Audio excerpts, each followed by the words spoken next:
Rich dad poor dad, धनी पिता गरीब पिता। पार्ट 1। अमीर लोग पैसे के लिए काम नहीं करते, 9 गरीब और मध्यम वर्ग के लोग पैसे के लिए काम करते हैं। अमीर लोगों के पास पैसा काम करता है। पिताजी, क्या आप मुझे बता सकते हैं कि अमीर कैसे बने? मेरे पिता ने शाम का अखबार रख दिया। तुम अमीर क्यों बनना चाहते हो, बेटा? क्योंकि आज जिमी की माँ अपनी नई कैडिलैक में आई थी और वे सप्ताहांत के लिए अपने बीच हाउस जा रहे थे। वह अपने 3 दोस्तों को साथ ले गया, लेकिन माइक और मुझे आमंत्रित नहीं किया गया। उन्होंने हमें बताया कि हमें आमंत्रित नहीं किया गया क्योंकि हम गरीब बच्चे हैं। क्या उन्होंने आमंत्रित किया? मेरे पिता ने अविश्वसनीय रूप से पूछा। हाँ, उन्होंने आमंत्रित किया, मैंने दुखी स्वर में उत्तर दिया। मेरे पिता ने चुपचाप अपना सिर हिलाया, अपने चश्मे को अपनी नाक के पुल पर धकेला और अखबार पढ़ने में लग गए। मैं जवाब का इंतजार करता रहा। साल 1956 था। मैं 9 साल का था। किस्मत के किसी फेरबदल से मैं उसी सरकारी स्कूल में गया जहां अमीर लोग अपने बच्चों को भेजते थे। हम मुख्य रूप से एक चीनी बागान शहर थे। बागान के प्रबंधक और अन्य समृद्ध लोग, जैसे डॉक्टर, व्यवसाय के मालिक और बैंकर, अपने बच्चों को इस प्राथमिक विद्यालय में भेजते थे। 6ठी कक्षा के बाद उनके बच्चों को आमतौर पर निजी स्कूलों में भेज दिया जाता था। चूंकि मेरा परिवार सड़क के एक तरफ रहता था, इसलिए मैं इस स्कूल में गया। अगर मैं सड़क के दूसरी तरफ रहता, तो मैं मेरे जैसे परिवारों के बच्चों के साथ एक अलग स्कूल में गए हैं। 6ठी कक्षा के बाद ये बच्चे और मैं पब्लिक इंटरमीडिएट और हाई स्कूल में चले गए। उनके लिए या मेरे लिए कोई निजी स्कूल नहीं था। मेरे पिताजी ने आखिरकार पेपर रख दिया। मैं समझ सकता था कि वह क्या सोच रहे थे। अच्छा, बेटा, उन्होंने धीरे से शुरू किया, अगर तुम अमीर बनना चाहते हो, तो तुम्हें पैसा कमाना सीखना होगा। मैं पैसा कैसे कमा सकता हूँ? मैंने पूछा। अच्छा, बेटा, अपना दिमाग लगाओ, उन्होंने मुस्कुराते हुए कहा। तब भी मुझे पता था कि इसका वास्तव में मतलब था, मैं तुम्हें बस इतना ही बताने जा रहा हूँ, या मुझे जवाब नहीं पता, इसलिए मुझे शर्मिंदा मत करो। एक साझेदारी बनती है। अगली सुबह मैंने अपने सबसे अच्छे दोस्त माइक को बताया कि मेरे पिताजी ने क्या कहा था। जहाँ तक मैं बता सकता था, माइक और मैं इस स्कूल में एकमात्र गरीब बच्चे थे। किस्मत के फेर से माइक भी इसी स्कूल में था। किसी ने स्कूल डिस्ट्रिक्ट की लाइन में जॉगिंग करवाई थी और हम अमीर बच्चों के साथ स्कूल में आ गए। हम वास्तव में गरीब नहीं थे, लेकिन हमें ऐसा लगता था कि हम गरीब हैं क्योंकि बाकी सभी लड़कों के पास नए बेसबॉल दस्ताने, नई साइकिलें, सब कुछ नया था। माँ और पिताजी ने हमें भोजन, आश्रय और कपड़े जैसी बुनियादी चीजें मुहैया कराईं, लेकिन बस इतना ही। मेरे पिताजी कहा करते थे, अगर तुम्हें कुछ चाहिए, तो उसके लिए काम करो। हम चीजें चाहते थे, लेकिन 9 साल के लड़कों के लिए ज्यादा काम उपलब्ध नहीं था। तो हम पैसे कमाने के लिए क्या करें? माइक ने पूछा। मुझे नहीं पता, मैंने कहा। लेकिन क्या तुम मेरे पार्टनर बनना चाहते हो? वह सहमत हो गया और इस तरह उस शनिवार की सुबह माइक मेरा पहला बिजनेस पार्टनर बन गया। हमने पूरी सुबह पैसे कमाने के तरीकों पर विचार करने में बिताए। कभी कभी हम जिमी के बीच हाउस में मौज मस्ती कर रहे सभी कूल लोगों के बारे में बात करते थे। ये थोड़ा दुखदाई था, लेकिन ये दुख अच्छा था क्योंकि इसने हमें पैसे कमाने के तरीके के बारे में सोचने के लिए प्रेरित किया। आखिरकार उस दोपहर बिजली की एक चमक गिरी। यह एक ऐसा विचार था जो माइक को एक विज्ञान पुस्तक से मिला था जिसे उसने पढ़ा था। उत्साह से हमने हाथ मिलाया और साझेदारी ने अब एक व्यवसाय बना लिया। अगले कई हफ्तों तक माइक और मैं अपने मोहल्ले में घूमते रहे, दरवाजे खटखटाते और अपने पड़ोसियों से पूछते कि क्या वे अपने टूथपेस्ट ट्यूब हमारे लिए बचा कर रखेंगे। हैरान नज़रों से देखते हुए ज्यादातर वयस्कों ने मुस्कुराते हुए सहमति जताई। कुछ ने हमसे पूछा कि हम क्या कर रहे हैं, जिस पर हमने जवाब दिया, हम आपको नहीं बता सकते, यह एक व्यापारिक रहस्य है। जैसे जैसे हफ्तों बीतते गए मेरी माँ परेशान होती गई। हमने अपनी कच्ची सामग्री को जमा करने के लिए उनकी वॉशिंग मशीन के बगल में एक जगह चुनी थी। एक भूरे रंग के कार्डबोर्ड बॉक्स में, जिसमें कभी केचप की बोतलें रखी जाती थीं, इस्तेमाल किए गए टूथपेस्ट ट्यूबों का हमारा छोटा सा ढेर बढ़ने लगा। आखिरकार मेरी माँ ने अपना पैर नीचे रख दिया। अपने पड़ोसियों की गंदी, मुड़ी हुई, इस्तेमाल की गई टूथपेस्ट ट्यूबों को देखकर वह परेशान हो गई थी। तुम लड़के क्या कर रहे हो? उसने पूछा, और मैं फिर से यह नहीं सुनना चाहती कि यह एक व्यापारिक रहस्य है। इस गंदगी का कुछ करो, नहीं तो मैं इसे फेंक दूंगा। माइक और मैंने विनती की और कहा कि हमारे पास जल्द ही पर्याप्त टूथपेस्ट हो जाएगा और फिर हम उत्पादन शुरू करेंगे। हमने उसे बताया कि हम कुछ पड़ोसियों के टूथपेस्ट खत्म होने का इंतजार कर रहे हैं ताकि हम उनकी ट्यूब ले सकें। माँ ने हमें 1 सप्ताह का विस्तार दिया। उत्पादन शुरू करने की तारीख आगे बढ़ा दी गई और दबाव बढ़ गया। मेरी पहली साझेदारी को पहले से ही मेरी अपनी माँ द्वारा बेदखली नोटिस के साथ धमकी दी जा रही थी। पड़ोसियों को जल्दी से अपना टूथपेस्ट इस्तेमाल करने के लिए कहना माइक का काम बन गया, ये कहते हुए कि उनके दंत चिकित्सक चाहते हैं कि वे वैसे भी अधिक बार ब्रश करें। मैंने उत्पादन लाइन को एक साथ रखना शुरू कर दिया। एक दिन मेरे पिताजी एक दोस्त के साथ ड्राइववे पर 2 9 वर्षीय लड़कों को देखने के लिए गए, जिसमें उत्पादन लाइन पूरी गति से चल रही थी। हर जगह बारीक सफ़ेद पाउडर था। एक लंबी मेज पर स्कूल से आए छोटे दूध के डिब्बे रखे थे और हमारे परिवार की हिबाची ग्रिल अधिकतम ताप पर लाल गर्म कोयले से चमक रही थी।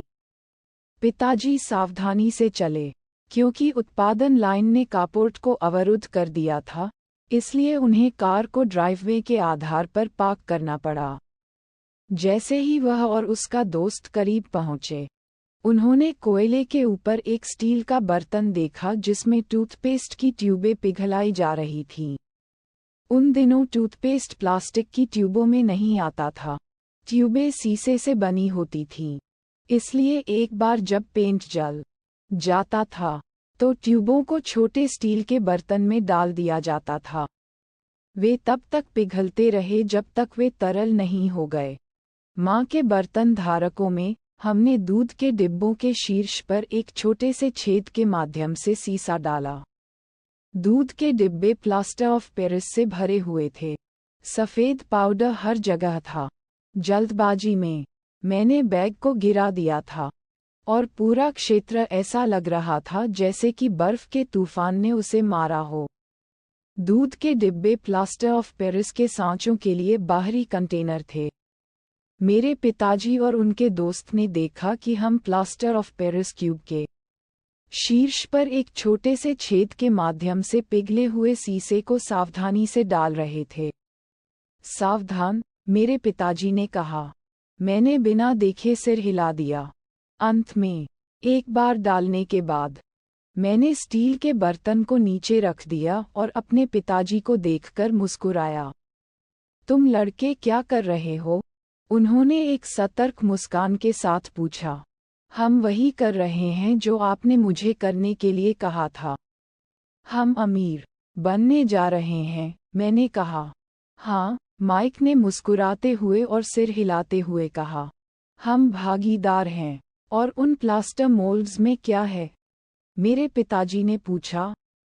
देखो, मैंने कहा, यह एक अच्छा बैच होना चाहिए। एक छोटे से हथौड़े से मैंने उस सील पर टैप किया जो क्यूब को आधे में विभाजित करती है। सावधानी से मैंने प्लास्टर मोल्ड के ऊपरी आधे हिस्से को ऊपर खींचा और एक लेड निकल बाहर गिर गया। ओह नहीं, मेरे पिताजी ने कहा, तुम लेड से निकल बना रहे हो। यह सही है, माइक ने कहा। हम वही कर रहे हैं जो तुमने हमें करने के लिए कहा था।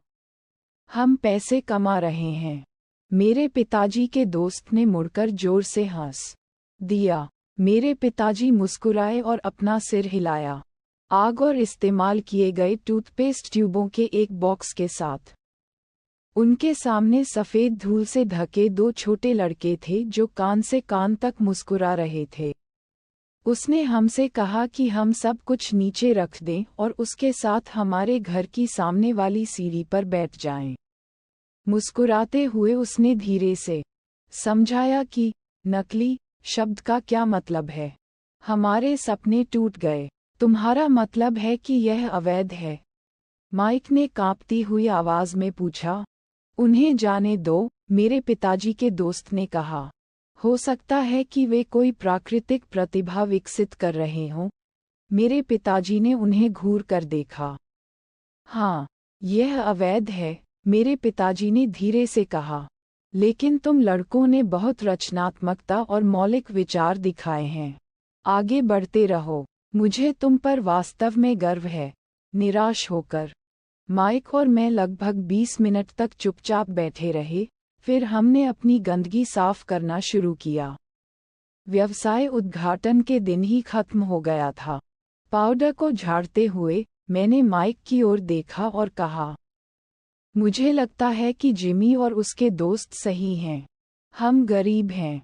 जब मैंने ये कहा तो मेरे पिताजी जा रहे थे। लड़कों, उन्होंने कहा, तुम तभी गरीब हो जब तुम हार मान लोगे। सबसे महत्वपूर्ण बात यह है कि तुमने कुछ किया। ज्यादातर लोग केवल बातें करते हैं और अमीर बनने का सपना देखते हैं। तुमने कुछ किया है। मुझे तुम दोनों पर बहुत गर्व है। मैं फिर से कहूँगा, चलते रहो, हार मत मानो। माइक और मैं चुपचाप खड़े रहे। वे अच्छे शब्द थे, लेकिन हम अभी भी नहीं जानते थे कि क्या करना है। तो आप अमीर क्यों नहीं हैं?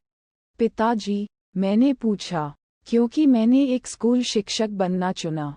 स्कूल शिक्षक वास्तव में अमीर होने के बारे में नहीं सोचते। हमें बस पढ़ाना पसंद है। काश मैं आपकी मदद कर पाता। लेकिन मैं वास्तव में नहीं जानता कि पैसे कैसे कमाए जाते हैं। माइक और मैं मुड़े और अपनी सफाई जारी रखी। मुझे पता है, मेरे पिताजी ने कहा, अगर तुम लड़के अमीर बनना सीखना चाहते हो, तो मुझसे मत पूछो। अपने पिताजी से बात करो, माइक। मेरे पिताजी? माइक ने सिकुड़े हुए चेहरे से पूछा। हाँ, तुम्हारे पिताजी, मेरे पिताजी ने मुस्कुराते हुए दोहराया।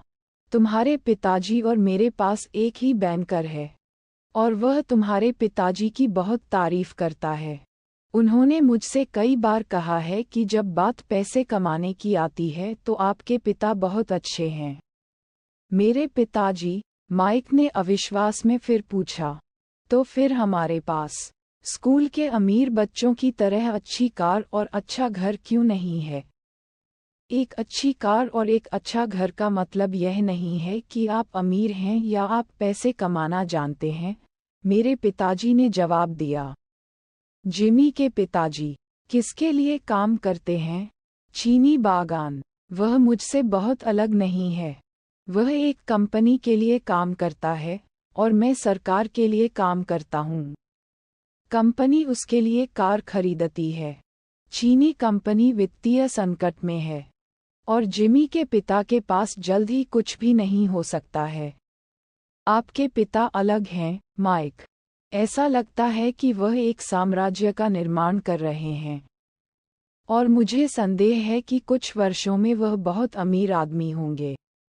इसके साथ माइक और मैं फिर से उत्साहित हो गए। नए जोश के साथ हमने अपने अब बंद हो चुके पहले व्यवसाय के कारण हुई गंदगी को साफ करना शुरू कर दिया। जब हम सफाई कर रहे थे, तो हमने योजना बनाई कि माइक के पिता से कैसे और कब बात करनी है। समस्या ये थी कि माइक के पिता लंबे समय तक काम करते थे और अक्सर देर से घर नहीं आते थे। उनके पिता के पास गोदाम, एक निर्माण कंपनी, दुकानों की एक श्रृंखला और 3 रेस्तरां थे। ये रेस्तरां ही थे जो उन्हें देर तक बाहर नहीं रहने देते थे। सफाई खत्म होने के बाद माइक ने घर के लिए बस पकड़ी। वह उस रात घर आने पर अपने पिता से बात करने वाला था और उनसे पूछने वाला था कि क्या वे हमें अमीर बनना सिखाएंगे। माइक ने वादा किया कि वह अपने पिता से बात करने के तुरंत बाद फ़ोन करेगा, भले ही देर हो चुकी हो। रात 8:30 बजे फ़ोन बजा। ठीक है, मैंने कहा। अगले शनिवार, मैंने फ़ोन रख दिया। माइक के पिता हमसे मिलने के लिए सहमत हो गए थे। शनिवार को मैंने शहर के गरीब इलाके के लिए सुबह 7:30 बजे की बस पकड़ी।